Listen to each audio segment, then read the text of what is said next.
What's up and welcome back to another episode of Soundiron Sessions. Today we are going to be breaking down a short cue that I wrote that was heavily inspired by one of my favorite soundtracks of all time, and that's Jonny Greenwood's score for There Will Be Blood. If you haven't seen that movie or heard that score, you need to definitely go do that right after watching this video. Don't leave yet.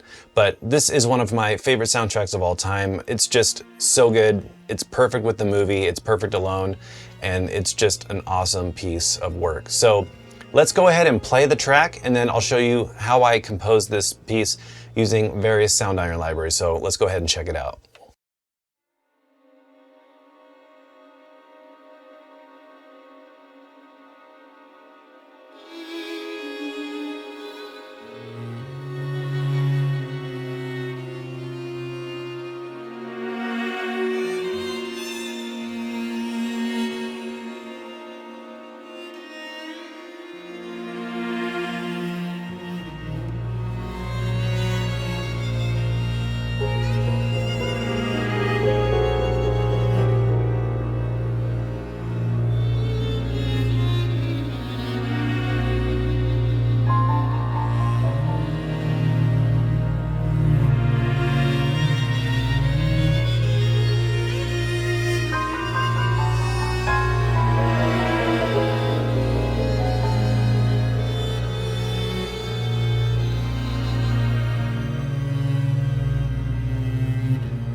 All right, so that's the cue, and if you've heard the soundtrack and seen the movie, you've probably recognized what this is inspired by. There's a track on there called Eat Him by His Own Light, and I was playing around with these phrases from our Hyperion Strings solo violins and our recent release of Hyperion Strings solo cello, and I wanted to hear how these phrases would play together and hear what kind of interesting dissonant rubs or just how the phrases would play together.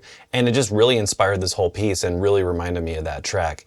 So pretty much all you're hearing in this track is a little bit of our emotional piano, as well as our Hyperion Strings solo violins, solo cellos, and some of the sounds from our Hyperion Strings Ensemble. So let's just go ahead and show some of these libraries. So the first phrases for these solo violins are right here.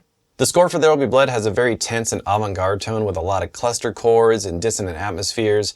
And one of the things I heard is that Jonny Greenwood used a lot of 12-tone and serialism techniques for the composing. Not necessarily, I don't think it was by the book, like Schoenberg style 12-tone. I've tried reading up on that. I don't quite understand it.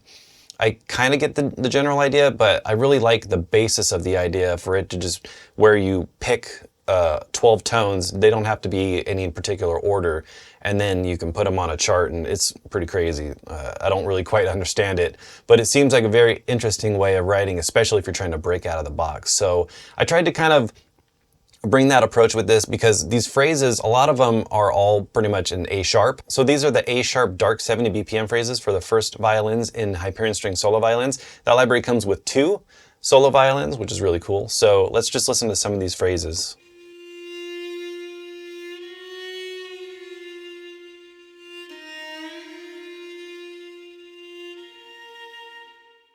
And just automatically, it just made me think of that soundtrack. And one of the things that's really cool is just taking a couple of these patches, playing different phrases, and then just playing them together, and you can hear how they interact, which is really, really interesting.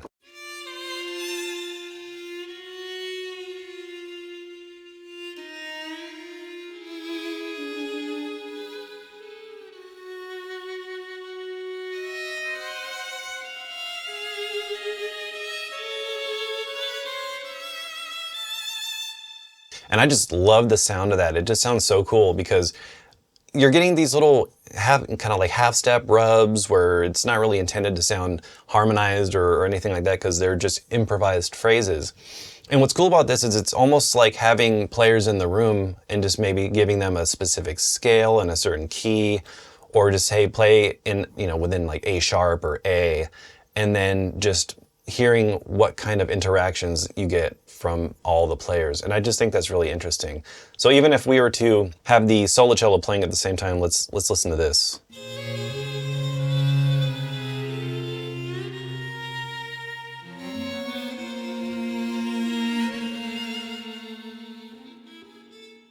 And it just sounds so cool. So to kick off the tone of the track, the first thing I did was I loaded up our second violins, the cluster sustains, and these just automatically, like I said, gave me that There Will Be Blood kind of sound. So I'm gonna solo this and we can hear what's playing just to kick it off.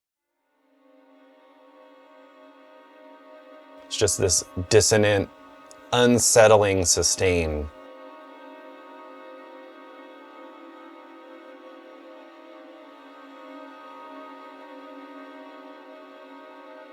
Just has this tense kind of unease to it, which is really cool. And this is sort of the bed of the underlying tension, and then all the solo instruments play on top of that. So we also have some other instances of Hyperion Strings Ensemble. These are the viola swells. I really love the swells in this library. They just sound so cool. They're real recorded swells, really dynamic expressions. So you don't even have to do anything with the mod wheel.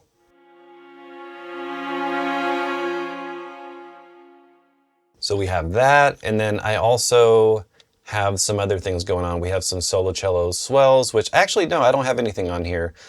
We have some basses, and we have some cello legatos, and these are just coming in a little bit later on, just to basically just play one note and just add a little bit more low end to the track. So I want to play for you just the phrases by themselves so you can hear how they sound together.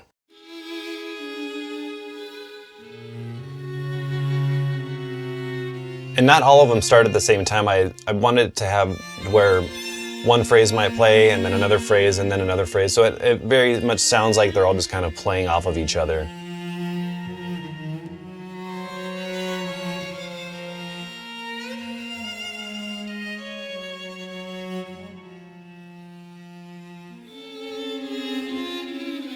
And then these viola swells are really just adding this kind of little, filling in the space a little bit and just adding a little bit more to that drama.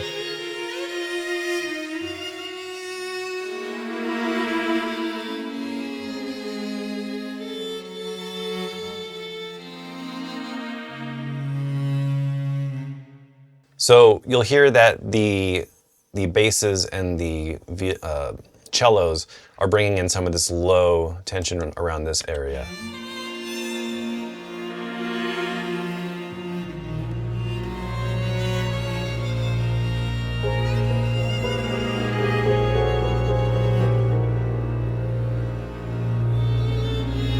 And then we got some piano.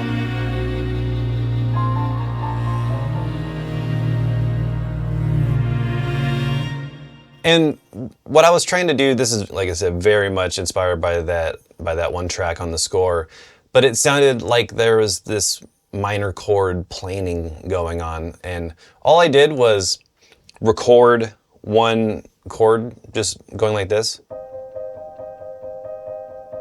And then after that, I just took each minor chord and just shifted it down or up a half step or a few steps, just to almost make it sound like it's a melody, but it's just planing minor chords. Very John Williams-y, if you've heard a lot of his scores here. He does a lot of that kind of stuff. It's not just a John Williams technique, but it's just a really cool way to get an interesting and unique sound.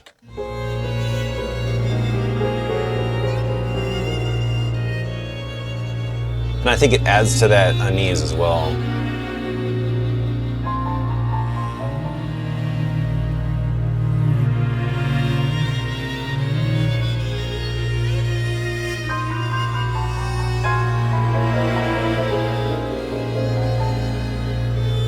And with this whole track, everything was done not to a click at all. It was all just free flowed and just really kind of going off the mood.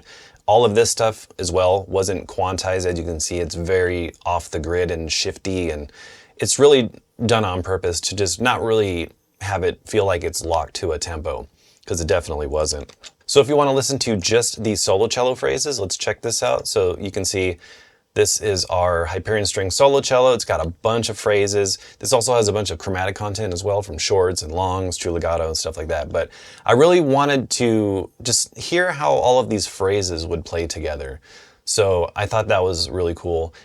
One thing that you might find interesting is that for the second solo violin, these are in A dark 70, so not in A sharp, but they still sound really cool together. And I think that's what helps with making some of these have these kind of half-step minor dissonant rubs, which just kind of worked out and really, really fit together, I think.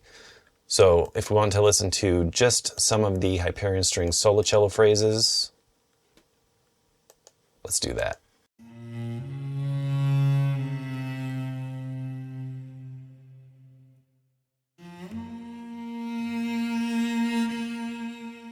Really beautiful sound.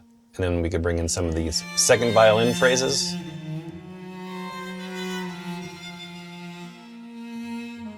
And it's just so cool, and it's so inspiring because they're real recorded phrases that you can use in a ton of different ways. But I just loved how they all sounded together.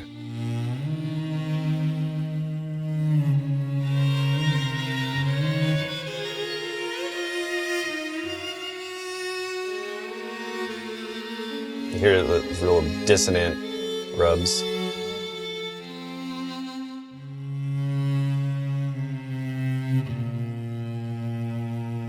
And then these cluster sustains really, I think, give it this uneasy undertone. So if we just unsolo everything. So it's just this bed of tension always kind of throughout the track.